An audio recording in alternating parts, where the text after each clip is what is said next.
النهارده يا جماعه اتفرجت على الاسماعيلي والمقاولين العرب.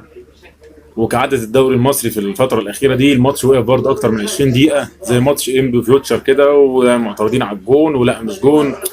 وكأن الموضوع فاهم انت بقى عباره عن عك في عك، منظومه كلها مش عارف بتدار ازاي.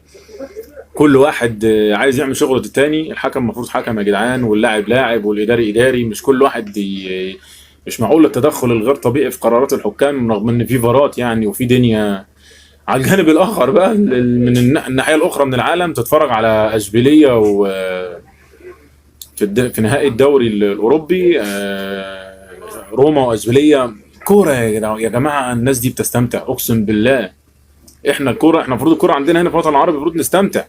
لا احنا مش بنستمتع، احنا بنتحرق دمنا وبيجي لنا ضغط وسكر. الكوره بتستمتع، الناس دي بتستمتع بفرقها، فايز مغلوب بيستمتع عشان كل واحد عارف